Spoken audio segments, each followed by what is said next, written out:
So guys, ayan, nandito lang ako sa pwesto ko. Actually, kararating ko lang. May nakita kasi akong may nakita akong babae na talak ng talak ko pag nangkuka sa social media. Actually, nung kumain siya dito, wala ako. Tapos ang sinasabi niya, wala daw lasa yung pagkain.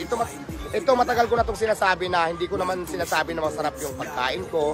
Kung hindi mo nagustuhan, pwede ka namang hindi na bumalik. Huwag mo ka i-recommend o whatsoever. Ang napansin ko lang doon sa babae, masyadong OA naman yung acting. Kasi lahat daw ng in-order niya, wala daw lasa.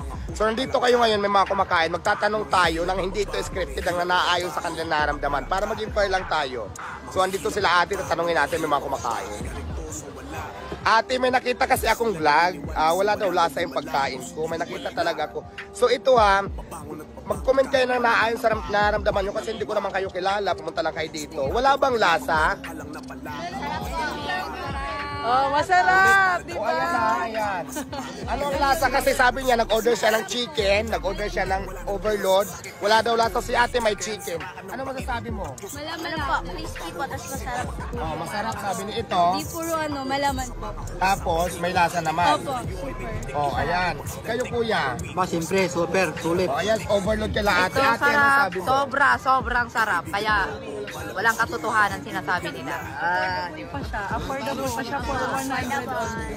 Oh, ayan na, hindi to scripted. So, ate sila ang nagsabi. Isa versus ilang itong natanong ko pa lang na magkakasama. So, 5. 1 versus 5. So, hindi ako maniniwala sa'yo. Doon pa rin ako sa nakakarami. So, yun lang ate Kung hindi ka man nasarapan, aywan ko, hindi ko alam kung talagang honest review ba yung ginawa mo or whatsoever. Dito kuya, kumusta naman? Anong masasabi mo? Kasi may nag-vlog na wala daw lasa. Anong masasabi mo? Ayos lang po. Okay naman po. Ayan. Ayan may lasa, ibig sabihin. So yun lang.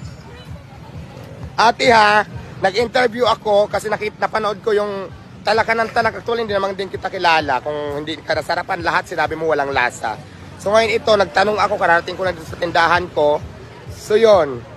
Kaya, doon pa rin ako talaga sa mga sasabing may lasa yung yung tinda ko. Kasi imagine mo, hindi ako naniniwala kasi lahat naman may lasa. Yun nga lang siguro, baka lang baka hindi mo lang nagustuhan at saka sinasabi mo may hindi maganda yung serve sa'yo ng tao ko. Dapat pagkaganyan may problema ka, diretso mo sa akin hindi yung kukuka ka sa social media kasi hindi maganda tingnan para sa akin yun bilang isang may-ari.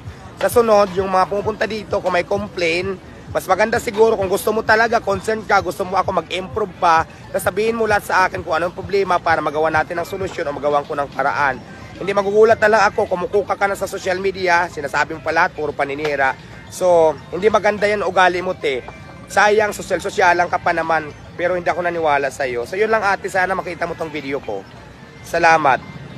Mabuhay ka.